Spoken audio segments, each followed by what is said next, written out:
It's recording on here, which is awesome. And then we're going to hit the record on here as well.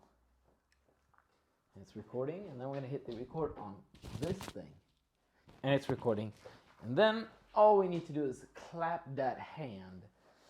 You want to do a double clap inside both frames? Yeah, you're good? There we go. All right, let's start a podcast. You ready? I'm ready. All right.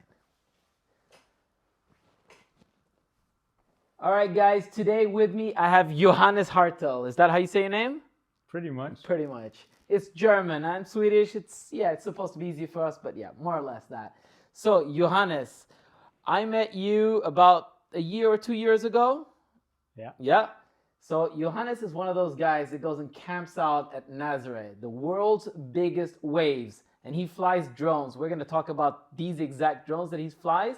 But he gets these drones and puts them in like the most dangerous situations for the drones and gets the most epic shots.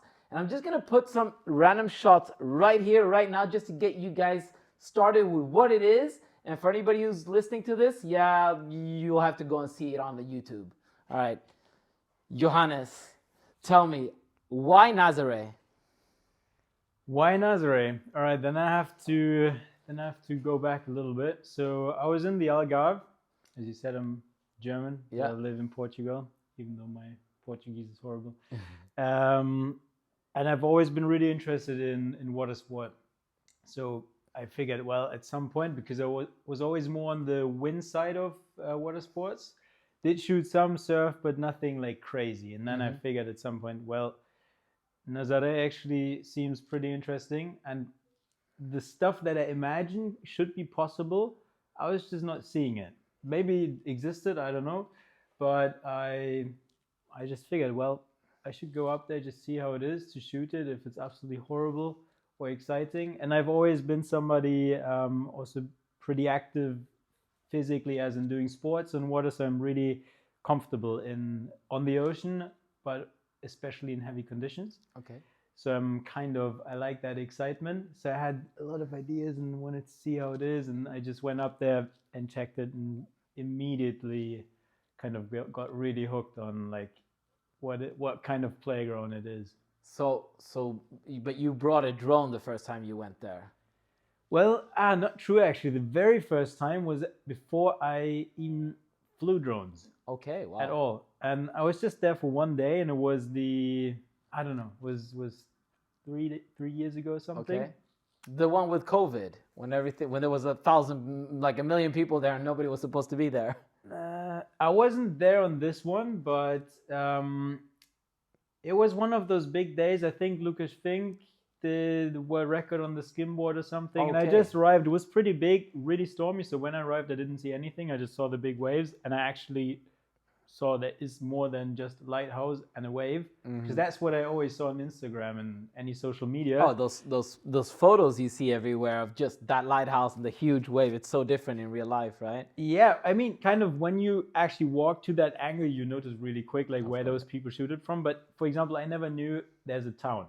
Yeah. And it's actually pretty exciting town. Like, it's beautiful, and just the way it's laid. Anyway, I was there, and there was so much more than a wave, and overall just the vibe and everything it offers was really thrilling. And then I knew, and I kind of promised myself, I'm gonna come back at some point to spend more time there, and then everything kind of. But did you own a drone before you went there? The first time? Yeah. No. Okay. So you bought a drone, and then you said, hey, I might fly a drone there? Or did you already have the idea, I want to do droning there? Like, so when you went there and then you came back home, right? Yeah. On that drive home, were you thinking, I want to go back and shoot something there or do something there, and then the drone idea came? Where did the drone idea come from? It's basically what I want to know. Drone was something, well, there was one time like 10 years ago that a friend of mine had one of those kind of gimmicky drones that I don't know, I just remember it was in the air and then he flipped it. And he let me do that, and it was really cool just to see like the place where we were living just from a different perspective. And that was the first time I was actually quite interested in it. But I was just always into so many hobbies that I figured, okay, at the moment there's no point, like why start that? It's an expensive hobby. Yeah. yeah, but through a lot of time, I was actually thinking about drones more and more because well, my background is rather on the music side of things regarding film, but I always imagined things in shots, very, Okay. very visual thinking. And I was always thinking about these epic shots that you could do, and it always involved drones. So I was thinking about that a lot. And a weird factor getting into drones was actually I would say I'm quite capable at driving my camper van, which is quite big, and you need to kind of deal with a lot of blind spots. And I really like super stressing scenarios. Like, for example, I was driving in Bosnia through an old town, almost got stuck, and balconies everywhere that just. Mostar, maybe, no. I was at Mostar, Mostar, okay, yeah, yeah. and then the what's the capital now? Geography. It's Sarajevo, no. Exactly. Yeah. Yeah. So it was there, and I just always really felt I can embrace those really stressing moments where you either you get stressed and overwhelmed, or you turn it around and create something Make awesome something out of it. Yeah. Well, I didn't create anything. I just survived without destroying the camper in that moment. But I always figured, like, I don't know, I have a feeling that I could maybe learn this droning thing. But then coming back to the Nazare topic, like as soon that was in the Algarve, I got a drone in my hands and was able to keep it for 2 weeks or something. Yeah. Instantly got really nerdy about it, just practicing a lot of just safety stuff, not really shooting, just flying towards bush and around and a little bit above to kind of get a feel. And then I knew, all right, I have to get a drone. But there was nothing like an active thought, oh, I'm going to shoot Nazare or something. Just All right. And what drone did you get? I immediately got the Mavic. Yeah. Yeah. It's a good drone, to start off with. There was one main reason why I went for that is because I knew I'm not going to be that capable in the beginning. And I just figured, I watched a lot about the obstacle sensors, and I'm a person, I like quality. So even though it's absolutely spectacular what you can get in the lower price market as in quality, but I just wanted that obstacle sensing and just figured probably going to spend more time if I start with like 4 minis and crash them or get one Mavic, and it helps me. Yeah, so. Exactly. And did it ever help you, or today you say, Well, I never used the obstacle sensing. Yeah. I never used the obstacle sensing, so I think it did in some scenarios, when I was flying kind of blindly in the beginning. Well, to be honest, I think it really did just to know you have that function. That's what I wanted to get. That's why I think peace of mind. Peace of mind, exactly. Yeah. No, we use it sometimes in professional scenarios when we're getting close to a wall or something, and I want to be able to know where it is. Yeah. Or I use the radar chart. But yeah, all right, cool. So you got your drone, you got your knowledge, and then all of a sudden you said, all right, I'm gonna head up to Nazare with my drone. Yeah. There was 1 year. The first year started with drone. I was doing it like 6 days a week and just going to spots, so shooting wakeboarding, kite surfing, windsurfing, surfing, cars, just landscape, anything all the time. And I mean, Portugal is a pretty good place because everywhere you look looks pretty nice. So it's very, very photogenic, and it quite quickly became my specialty of the stuff that I use. And then I just thought I go to Nazare and see what happens. And how did you? I know, like when you get to Nazare, it's different because the way that we shoot it is people ask us to go there and shoot it because they see that we're professionals and they want some special shots. But then I always see it as when this guy goes and shoots there, it's so different from when I go there, because even though I have much more, let's say, hours of flight and experience and different kinds of scenarios, I'm not there training Nazare stuff every day, which is such a difference. Like the difference between you and me flying there is, number one is you fly much lower. You now know how to read the waves and all this, and we'll get to how you trained for all this. But I mean, when you got there and you saw other people's shots, were you thinking, I'm going to do this differently? And what kind of mindset, what got you to think that in these kind of ways? Because I know your shots are very different from what it was back then, at least. Oh, for sure. I mean, everybody starts at some point, and then from there you just go.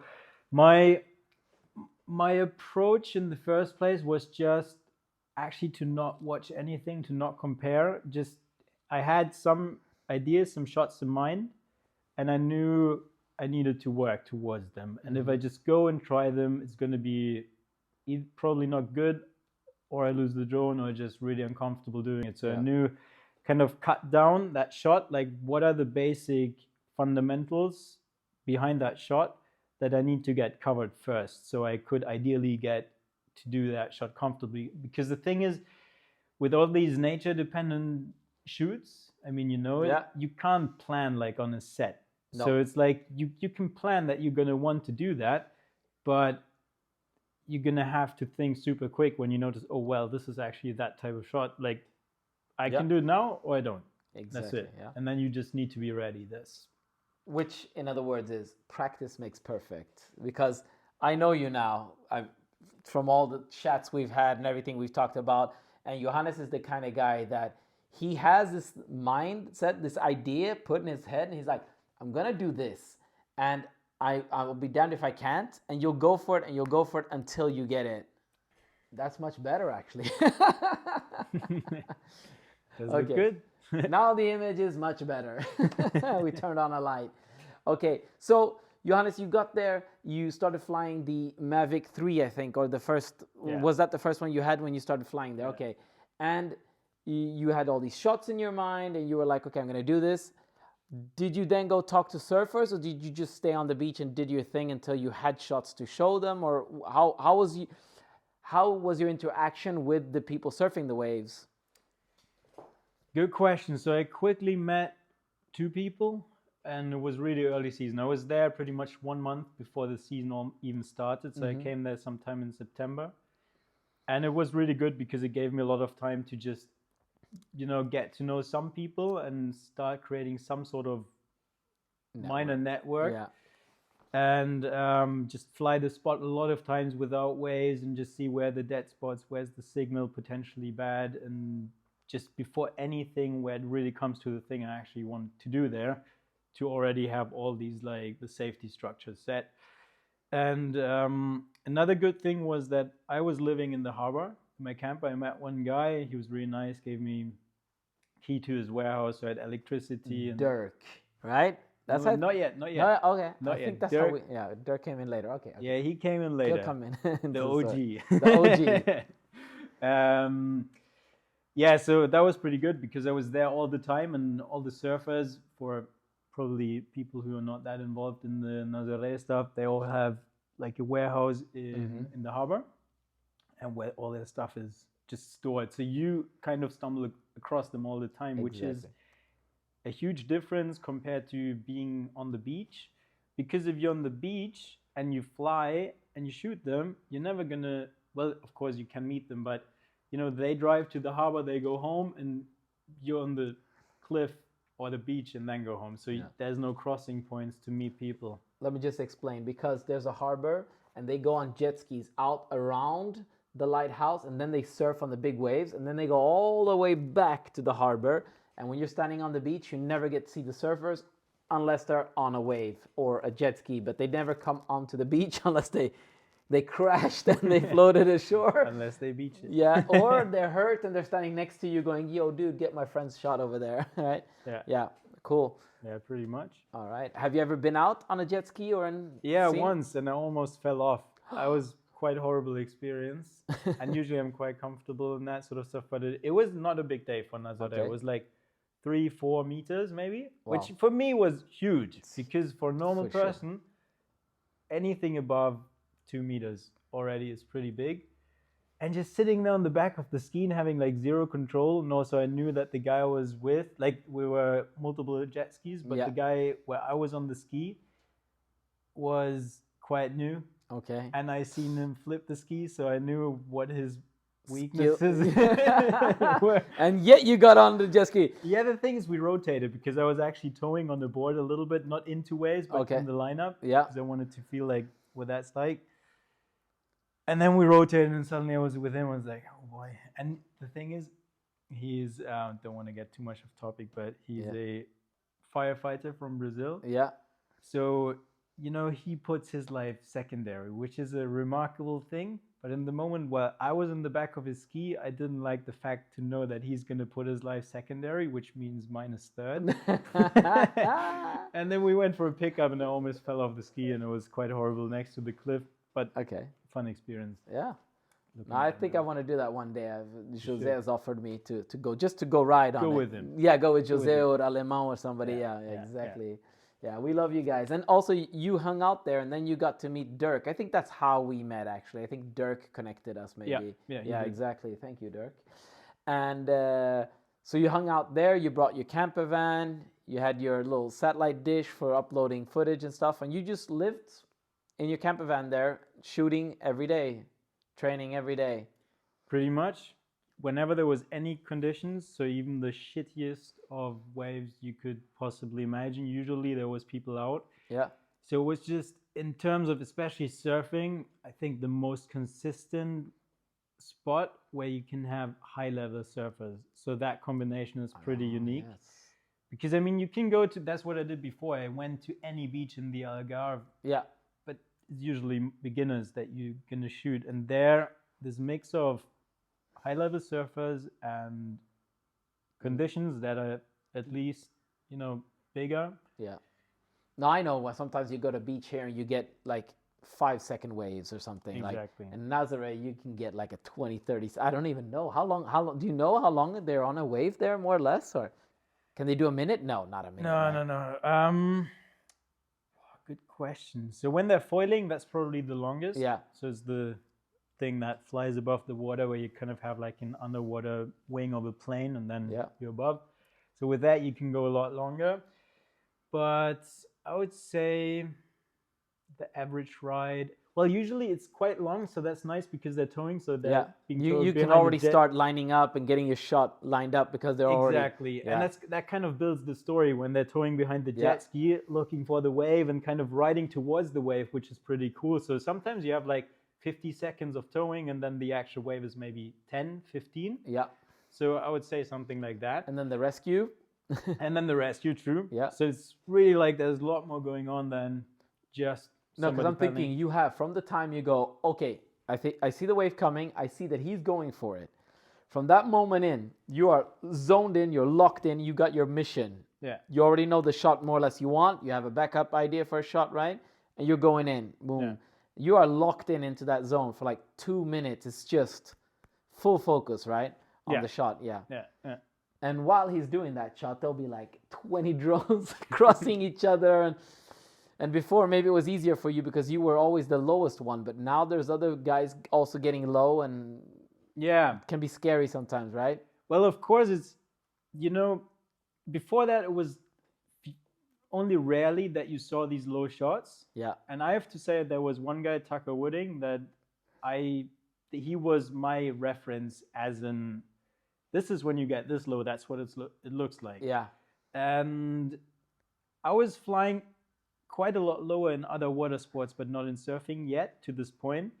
So I had him as a reference, which just, you know, when he was there, I saw like, okay, that's what it's like when you go this low, which was helpful. But, you know, then I did it. There was maybe some other guys doing it. And suddenly it's quite common to know this is what a low shot looks like. Yeah. So a lot more people tend to do it quicker than maybe necessary or than being safe. Yeah. So it's also a sketchy thing, but yeah, there's always ways you kind of get used to, like, how do most drones back out of a wave? And Yeah. I often try to go totally against it and Yeah. go like the sketchy route, which Yeah. most people want to avoid. But Do you do the sketchy route because it looks cool in the shot, or do you do it because you're worried about other drones? Or both?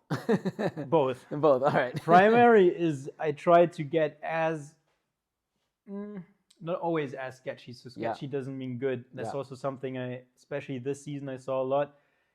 That there's this hype about getting close, but maybe the shot where you're 10 meters up is way better because you can see so much more. And I really find actually, especially how you tilt the gimbal relative to the wave, like 2 degrees can make the shot bad or super good. Wow. So there's like, that was maybe my main challenge this season, what I was focusing on. not going that close because I got quite comfortable with it, but actually deciding what is the best shot, and nobody cares afterwards how challenging it was. Yeah. It's just about what's the best shot. Because when I went there, like I've been there 2 times flying for myself and about 3 times paid gigs. And when I'm doing the paid gigs, for me it was always one, it was just get the most cinematic shots because they had another drone pilot, so they wanted some really nice like opening shots for some documentary they're still working on. And the other one, it was just they really told me like, we want this angle because we are looking to then show how big the wave is with the guy, which was the most specific thing. And I've heard other people go film there, and it's very important that you show the whole wave. Yeah. So there's a lot of people flying very low, getting that shot that you could cut into these things. But the most important shot really for the surfer is, can I show how small I am, how big this wave is? Yeah. Like that's the one shot that they want, right? To compare themselves. Yeah. But then I see it like, there's not 20. Yeah, there's probably 20 guys filming with drones, and there's maybe 10 at a time in the air sometimes. And you have so many different angles of everything. Then it's like, you got to have an angle that nobody else has if you want to be able to use that footage commercially, right? Yeah. Yeah, definitely. So, to be honest, I don't think about it that much what others do. Yeah. I try to go a bit against, I go super early. Then I know just after sunrise, it's usually most crowded. Then most people who can't recharge on the cliff, they're gonna run out after most people don't have more than 4 or 6 batteries. So you can also kind of calculate when the swarm has gone. Exactly, and then come a little closer. And then you have this. Then you have this window where maybe the people who come back from recharging, come back again. But you need to find your window. And the good thing about this spot in particular is that there's so many peaks. There's not just one wave. So that's kind of mistaken if you see it on social media, for example. There can be up to 6 waves simultaneously, which is pretty cool because that makes it really dynamic, and it's never the same. And the chances, that 1 or 3 drones are on that wave, 2 on this, and the other one on that. And there's still, especially on big days, there's quite a lot of freedom. What is more difficult or sketchy is really clean but small days where it's kind of like a point break, where where it breaks in the same point. Yeah. And the spot where you get the shot is quite small. That's where you really see like this bulk of drones just in that one position. You're going to share with us a couple of shots, right? Of like all the drones. Like you have a couple I've seen, like when they are just, you can almost read the serial number of the drone going by. I did have some of an Inspire where I could see like AB and all that stuff. Gee, on the batteries. Yeah. And like an Inspire 3 is what, 15,000 euros, and it's hitting like some guy who just bought his drone on, Fnac or whatever for 1,000 euros. So you lose a lot of money. So let's segue from that into safety. So we're looking at your 2 drones here. We'll start with the Mavic. So can I? Yeah. So this Mavic right here, as you can see, is extremely yellowish, green, whatever. And from what I reckon, you did this because, one, you want to be seen, right? You want people to see your drone. Is that it? And you also maybe line of sight want to see it, or you don't care about line of sight as much since you're over water and so far away? Well, the terms of why I want to be seen is not the attention. Yeah. It is a side fact. It's good because people now know this is my color. So wherever I am, they see the drone, they know that was me. But the main thought for me was when there's a jet ski driver next to the wave. So you need to imagine if the wave is going this way and the rider is going here, there will be a jet ski driver here on the outside, so kind of on the shoulder of the wave going along with it. But the drone shot gonna want a low angle is here, and when it's smaller, sometimes there's skis here in the back as well. And you don't see backwards, so exactly. And the skis are super fast, so especially when they're escaping something in the background in the shore break, they can go like 80 kilometers an hour. So they're just appearing from out of nowhere. And 80 like this, right? Exactly. They're like 300 horsepower or something like that. 350 is the big ones, I think.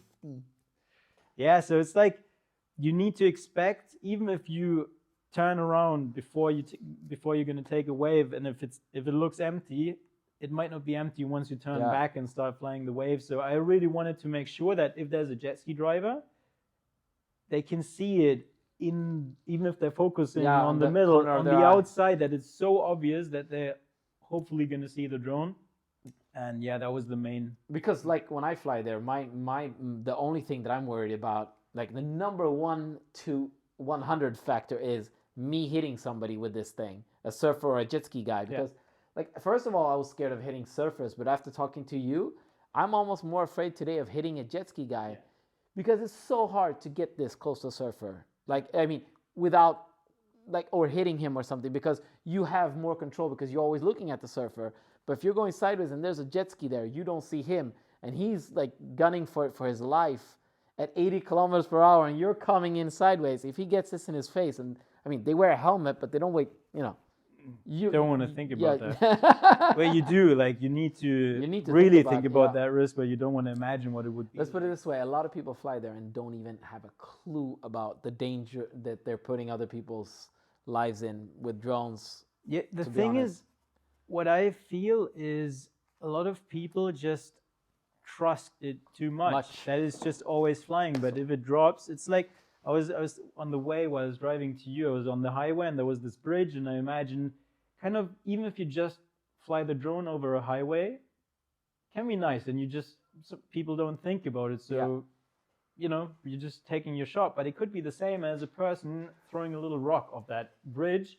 And what if that smacks into your car? And I think this is what you really have to have in the back of your mind, that this is just a weight dropping out of the sky, accelerating exponentially and becoming extremely dangerous if it was to hit something or somebody. Exactly. No, I keep telling people that I see people flying over that bridge in Lisbon. Yeah. Beautiful shots. But what if? Yeah. If that thing goes down and it hits a car window, right? That guy hits the brakes. The guy behind him was on Instagram, because some people driving and watching, doesn't have the time to brake, hits him, somebody dies.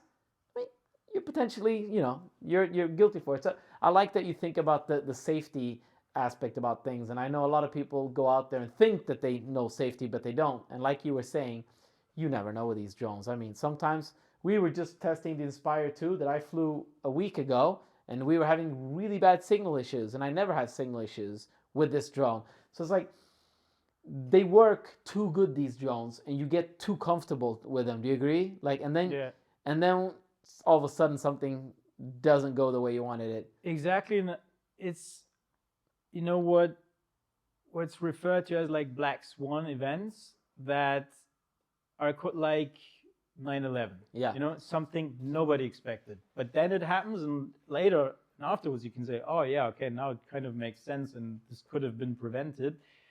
And as an example with this, for example, I was taken down by a bird. I remember that. My friend found your drone because it's yellow. Exactly. I was flying back. I always try to avoid flying over people, so I was already checking, like, constantly when I fly, I always imagine next 5 seconds, if I drop for whatever reason, where do I land? Do I potentially put people in danger? And luckily there, I was already kind of going around a little bit. And suddenly I had this little like impact on the gimbal. I first thought like maybe it's gonna collapse, gimbal, the motor overloaded or something. But then it felt like it's in ATI mode. And then it just drifted with the wind, and I felt, okay, this feels like I'm gonna lose total control in a second. And that's when it just started spinning down, and bam. And yeah, I was told that the birds were chasing it and then just attacked it again on it and broke one propeller, and done. So it can be that. It's what I was telling you when you got into FPV. Like, you gotta have your own shit moment. You gotta have. Now I know you're very into safety. That's why I was totally keen on helping you with this thing, because this is already, I mean, these drones are pretty safe. Let's say like you fly this, how many hundreds or thousands of flights have you done in Nazare with like the same drone? When you think about it, it's insane. And it's still flying, and it's not very rusty. I mean, it doesn't look like it's been in the worst conditions ever, and it has. But to be fair, this is the fourth. But I never lost one in Nazare. You didn't? Okay, you never had one go down Okay, so Well, what, the bird on the the bird, beach. yeah. Yeah. What kind of crashes have you had? You want to talk about that? I love talking about crashes because it teaches people that shit can happen. Yeah, it's really important. So I would say number one rule: never assume anything. Never assume a person to see you, or assume or kind of gamble that it's gonna go well. Yeah. Only do it if you're 100% sure it's within your control. Kind of. Exactly, yeah. Well, you're never 100% in control, but you know what I mean. One was kite surfing. I did a lot of kite shooting before, so and I kite myself, so I'm well aware of how the kite moves. And you kind of have this like 50-meter radius with the lines that 25. That can all of a sudden go. Exactly, and it can be here, and suddenly it goes like boom, Yeah. and you have like zero reaction time on this at least. Yeah. FPV is a total different point, but with this you have no chance. And I was shooting in Peniche, and it was just one ride out, two on the beach, and I was looking. I was my own spotter, and then I just saw him, and I knew the guy who was riding, really good wave rider. Following him really close in the wave, he bailed out, and this is kind of already in that moment. It was 15 seconds gone, and till from the time that I checked the beach, you know where the other kiters are, and I didn't check again, and I just kept assuming they're still on the beach. So I just tried to get really close behind him because I figured if somebody does this sinus stuff, flying the kite up and down, they're not going to try to hit him. Yeah. And while I was getting quite close to him, suddenly, bam, like smack from the top, from the back, drone gone immediately. And because there was like 20 seconds where I was assuming it's still the same situation, but just when I stopped looking, one guy went outside and was kind of riding straight towards the drone from behind. And I used to give kite lessons, and I used to tell people also this thing: you never know where a guy is. Yeah. Don't ride close people. You can tangle your lines, and people are like, I would never ride close to somebody. And I see so many people tangle their lines. Yeah. And it's the same with drones. Like, oh, but the airspace is so big, I'm not going to hit another drone. Usually people are looking for the same shot, so you're going to be in the same position, you know. Yeah. I try to explain this as well. Yeah, but kites, yeah, I've seen a couple of drones go down because of kites. Yeah. Yeah. And like you were saying, between a Mavic and an FPV drone, like with FPV drones, usually when you're flying, you always know like the higher you go, the safer you are. So with FPV drones, it's always like level it, full throttle, and you're good. You know. Yeah. That's what I use. If you don't have a drone above you, you're pretty good. Yeah. Yeah, definitely. Yeah, so it's really that, like, it's easy to kind of justify and say, ooh, it wasn't my fault or something. Yeah. It always is, even if another drone hit you, because it's your responsibility to expect that you're going to be hit by another drone, and then think, where am I at the moment? Like, even if somebody comes up with a drone that has a paintball gun on it and just tries to hunt you down, it's kind of your fault. You need to expect that weird things happen. And Nazare, I've seen the weirdest things. I mean, I remember when it was that COVID thing, we were flying. When Billy was with me, he was spotting, and it was full of people, and nobody was supposed to be there. And it was, I think somebody told me it was over 10,000 people who went there, which I think is ridiculous. I don't think it was that many. That's actually correct. I think on the big day, once there was 30,000 people. On the COVID day, I think it was that, yeah. And I got approached by the maritime police, and they were like, "Do you have authorizations?" And I said, "I do." And I showed it to him, and he was like, "You're the only guy who has it." And I'm like, "Yes, good. What are you doing about the other guys? I'm going to send them away." And we were happy because Abilio counted how many drones there were at once, and there was 11 drones, and a lot of them were minis because it wasn't that windy that day, and it was just so many, amateur people flying there and just flying over people out, and then all of a sudden, like you said, out of the blue, something stupid happens. A guy with like a ultralight airplane showed up, and he was like circling where we were flying, and he was like, trying to look at the waves.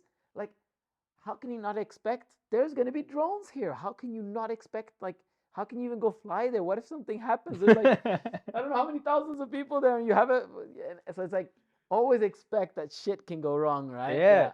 You need to people expect. Don't. People don't.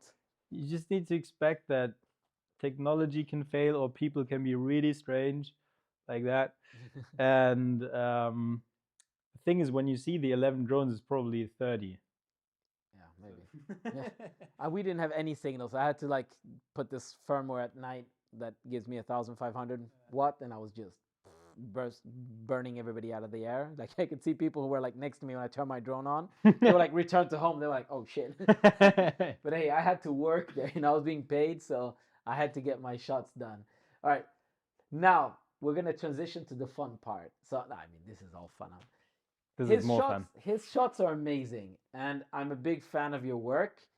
The audio design that this guy does to his videos, and I'm gonna link all his stuff in the YouTube and in the on the podcast and everything, so you guys can look it up.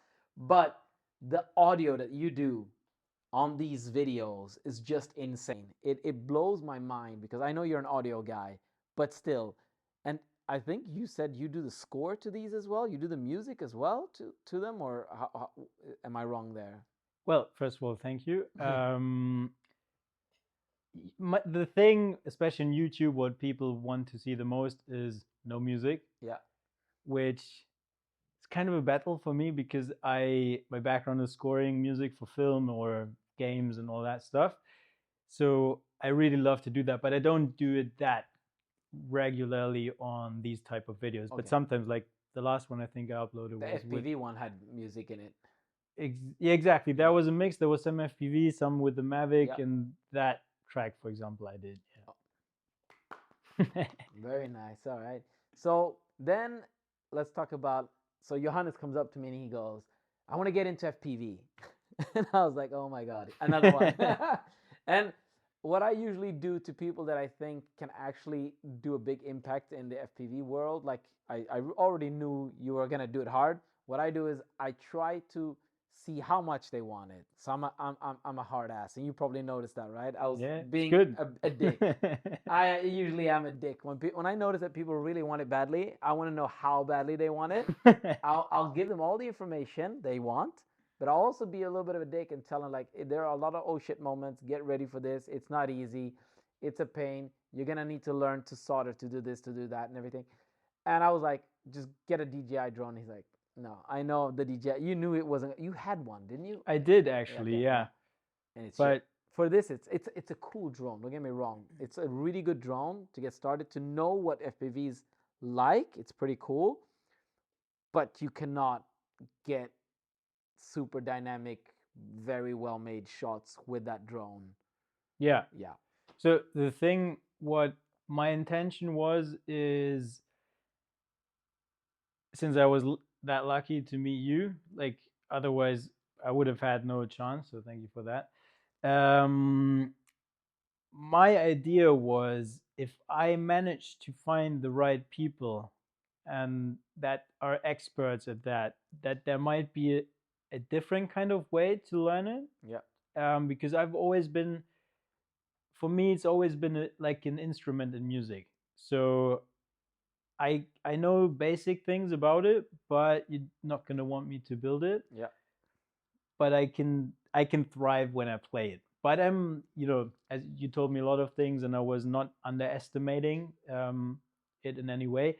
But my idea, what I wanted to do before I get a proper one in my hands, was to actually get real experience and a lot of experience flying acro. Yeah.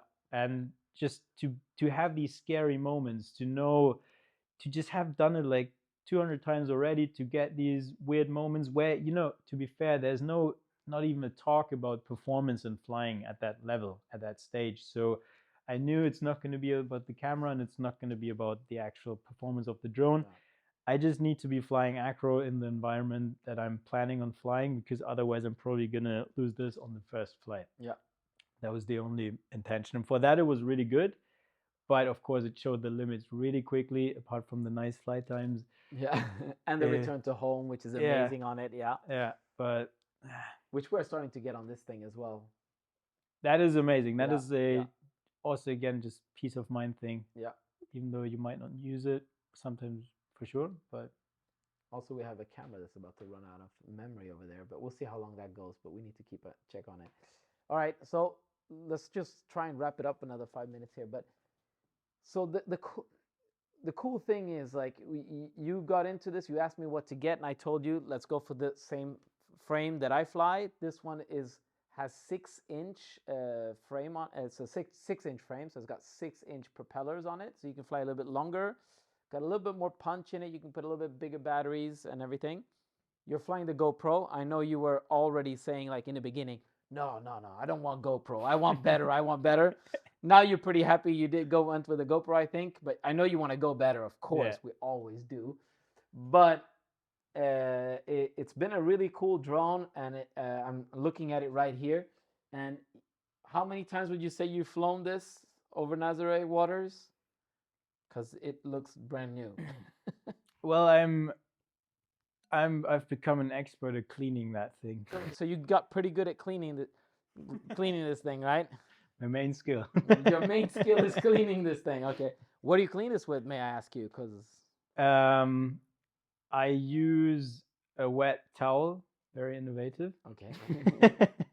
And to get in here, what I noticed is when you buy these lens cleaning packs, you have these wet wipes. Yeah. And then you have these little sticks that kind of look like the sticks you use for cleaning your ears. Yeah. Exactly. And I put the towel like this so I can push right through No? and then just go like, how you clean your teeth. And Awesome. that really works well. And yeah. And then Okay. of course I take the props off. Yeah. Go really tight on the motor, sometimes inside, so it can really grind off any salt. Because this thing, to be fair, like every flight I get it back, it's soaked. It's soaked. Salty. It's horrible. How many flights would you say you've done with this thing? Above water or in general?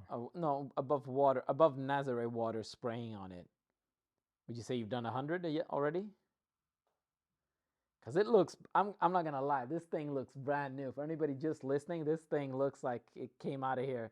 This is the one I built for you, right? Yeah. I think it's between 70 and 100 flights, something like that. Nah, this looks brand new. And what kind of issues have you had flying FPV, like losing video signal or losing radio or scary moments? Like, what can you tell us? Well, I took it really slow. So I started again on the shittiest days where I knew nobody else is interested in flying. I have it to myself. And then especially really small days, I think the best practice is shooting very small waves because everything is so much more compact and you need to be a lot more precise. Yeah. So I was doing that a lot. Again, what I did in the first season with the Mavic, flying to the cliff, just seeing, of course, first was finding a good position to fly from so I have the best possible line of sight. And then I was just, not in one flight checking everything out, but just one tiny step further. And then we're adding like 2 meters and 2 meters here and 2 meters there. So I knew I kind of calibrated the whole environment while it was all pretty calm and flat. And then just, hovering above water, just hanging out above water and getting less frightened of just being above water. And then the first smaller surf sessions that I did some, dives, nothing crazy, but getting used to it a little bit, especially in windy conditions. Feel how does the wind affect, being cranked up on the cliff? What happens really close? Does it smack you against the wall or the opposite way? What happens there? So I really knew like what sort of turbulence I need to expect. Then I was flying in very windy conditions and and then pretty much started in waves. But the thing is I never push at all unless it's really worth it. I don't, if it's not a good day, then I'm gonna try some stuff that's interesting, that's good training. But I don't fly through spray. I avoid it. When the wave breaks and I see the mist coming my way, I go up because it's just not worth. Why get the salt on it for that? How impressed are you at how well these things fly in wind? It's such a miracle. Right? It's heaven because I'm absolutely annihilating this one. I'm flying in 3 times as much wind as what you read in the manual. Yeah. And it's frightening. You see the gimbal sometimes doing good. I'm way above the limit of the drone right now. My secret is hide in a place where you can't feel the wind because it just freaks you out if you know how strong it is. When I was flying in the Canaries for 2 months last year, and that's firing, that you have like up to 50 knots almost every day.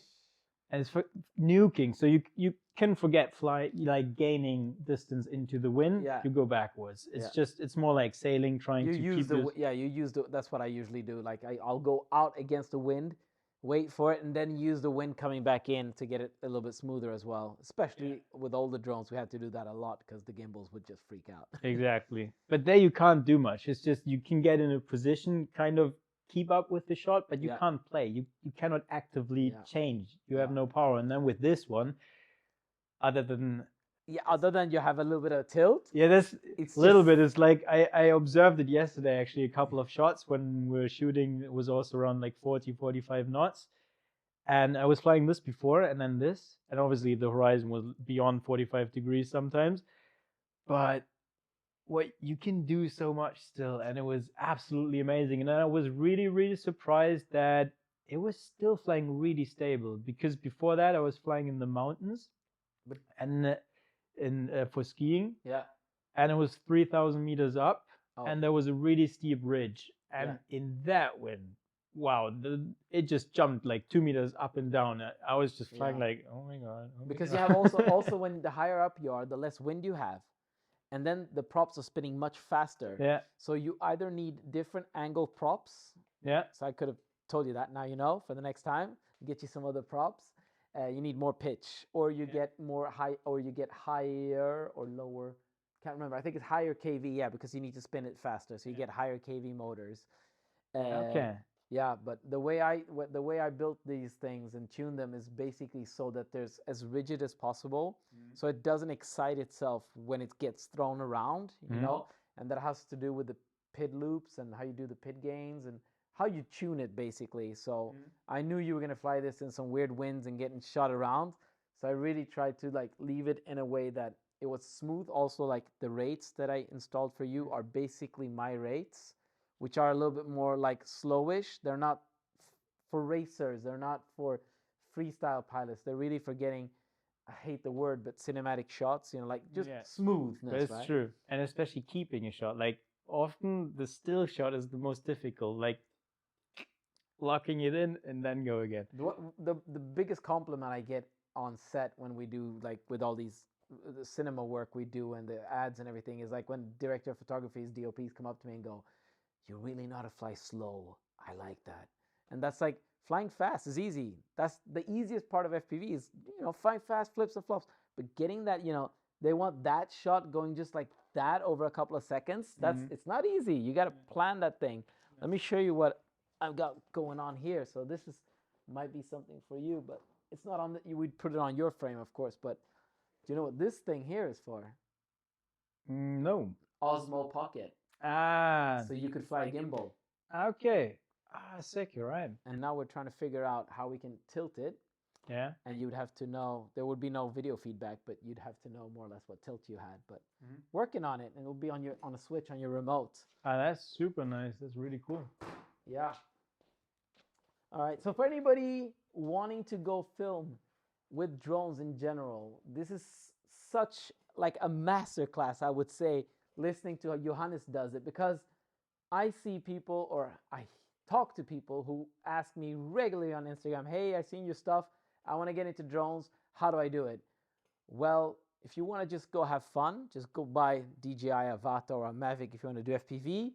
Get a Mini 3 or Mini 4 if you want to fly these regular drones, which are tons of fun. And I love my Mini 3 Pro. It's one of my favorite drones, actually, and I have hundreds of them. But if you really want to work with this, which is a lot of people I see, they're like, "Oh, I want to get into cinematic FPV. I want to get into this," and they all want to make money off it. If you want to make money off it, niche yourself. And if something Johannes has showed us, it's how to get into a niche, you know, moving to a place, finding out, I want to do this. How do I do it? Planning. He had a plan. I'm going there. I'm going to learn this. I'm going to be able to do this. And I tried to act when I was listening to him like I was going to doubt it a bit. I did not. I'm going to be real honest. I did not think you would learn this quick, FPV. So, well, you laid the foundation. Yeah. Not all my. It is a very good drone. Anybody who wants these, they're at fpvframe.ch. They're the frames that I fly. I wouldn't say I'm sponsored, but they are my friends. I really like their stuff, and they are amazing drones, and the service that they give you is also Absolutely, that's outstanding. actually very, very worth to mention. Like especially Lorin, you put Yeah. me in touch with him, and everything there just it works really flawless, and Yeah. you can really see they're very passionate about it. It's not just okay, sale done and then ciao, but if there's something they really care about that, and they always try to make it right. And if you need some slight adjustments or something, it's Yeah.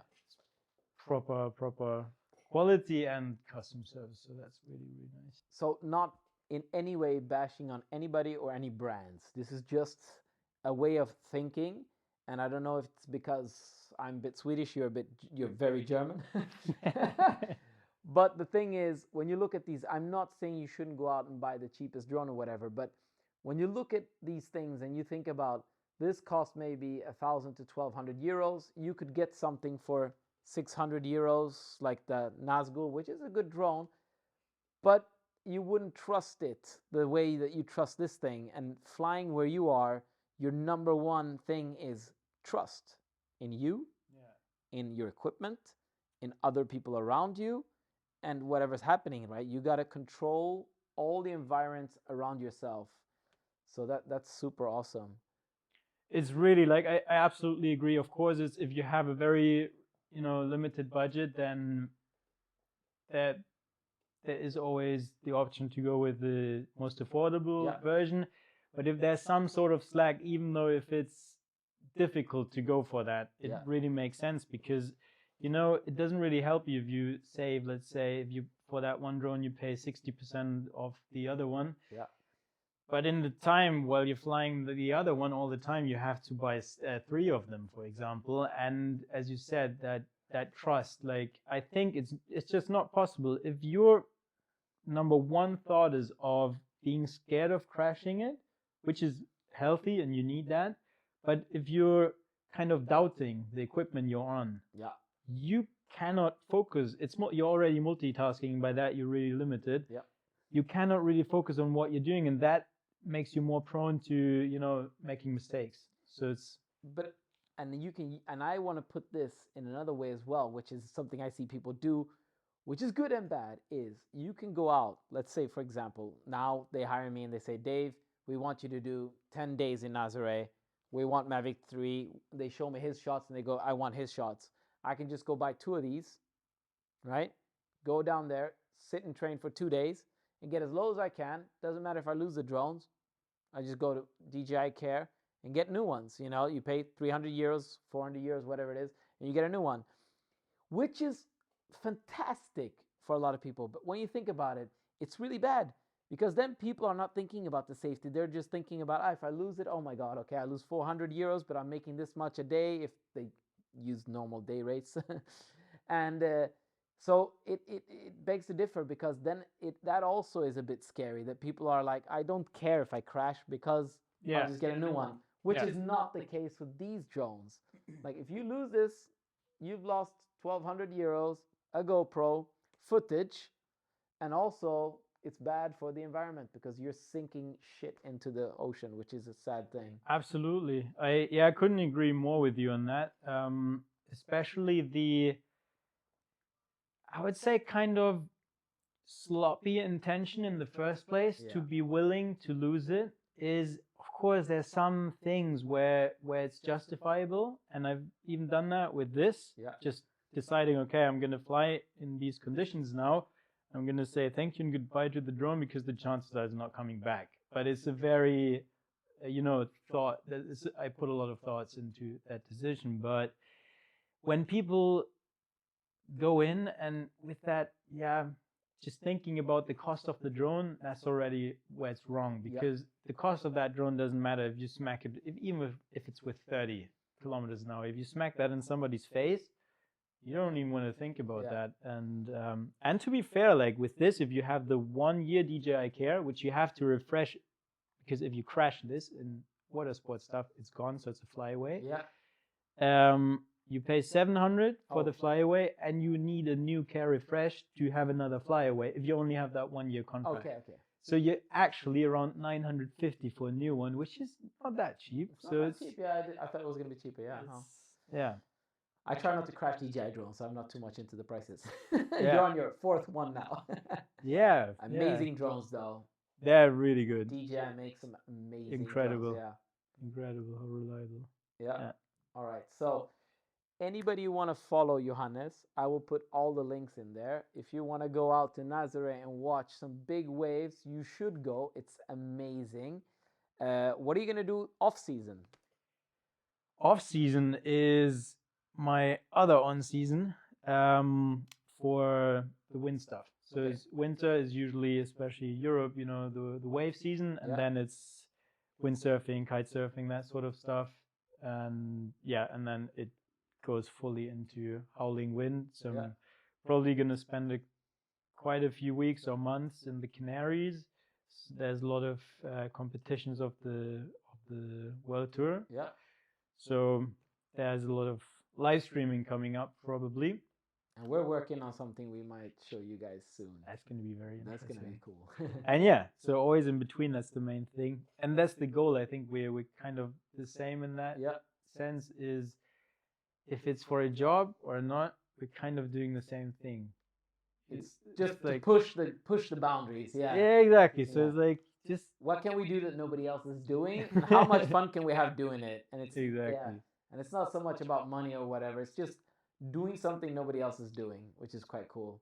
And what you said, having fun with it. I actually think if you want to make money with it, it's really difficult to change the mindset, but the primary mindset needs to just have fun and enjoy it. As soon as you put that money thing primary, the chances are you're going to make less money than if you just go in with, okay, let's just have fun and see where it goes and be as good as possible. And if you look at all the pro pilots of FPV, like either they were really good cinematographers and got into drones, or had like a mission like you did as well, or they were old pilots who flew a lot. But you get all these guys now coming in who just want to do the cinematic stuff, like they call it cinematic flying and all this.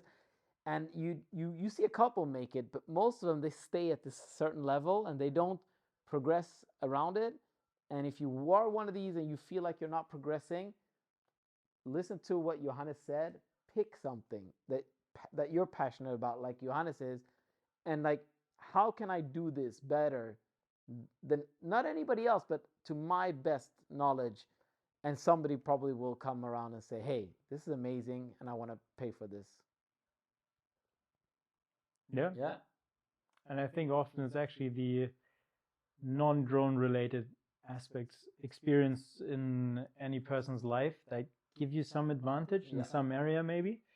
And that doesn't mean you only have to do that. So don't only shoot this, but it's just where it's, I don't know, it fits. And for anybody who getting into something very niche like you and me, it's building most different kind of drones and doing stuff like that. Yeah. All right. Cool. You got any questions? Do I have any questions? He knows it all. When are we gonna fly dual op in Nazare? Let's do that. How would you like to do dual op? What would be your, like, imagine the best dual ops. And a dual op is when one is piloting the drone and the other one is doing the camera. So what's your dream scenario there? Well, I have a couple of ideas. What I pretend with this, that's my main practice, is I pretend to be a jet ski. Okay. And also, not flying just straight, but going with the swell and kind of trying to get into that position of if it was a boat or a jet ski, Yeah. And I think what could be really amazing, I love shooting empty waves, is who's piloting is just looking at the wave, being really low, and as soon as it comes, you just go up a little bit and go down, and the other one can be sideways and be really close, like shooting into the wave. It's a shot that you cannot do yourself. Well, if you gamble and you have like 2 waves until you lose the drone, but this is something I think would be really, really interesting. And a lot of times where you have to circle, change the angle a bit. And let's do that. Let's do it. We're gonna do that. He's probably gonna fly the drone because you fly it lower. I'm usually the guy who flies the drone. This time, I think I'm going to be the gimbal op. Let's the do first both. time. Let's do both because, as we said, lower is not always better. And Exactly. the Cool. whole frame. All right. Thank you, Johannes. Thanks a lot for having me. High five. Really Boom. appreciate it. All right, guys. Thank you. Go follow Johannes and tell everybody about this podcast if you like it. And if you have anybody that you want me to interview, yeah. And Johannes, you're the first one to be here in person. Everybody else has been live. Yeah. Yeah, I mean, it's an epic setup. So Thank you. I'm I got my very... Star Wars door here. No, thanks a lot. And all right. Check his future stuff. Bye, guys. Thank you. All right. Bye. That was cool. You can turn off the microphones now.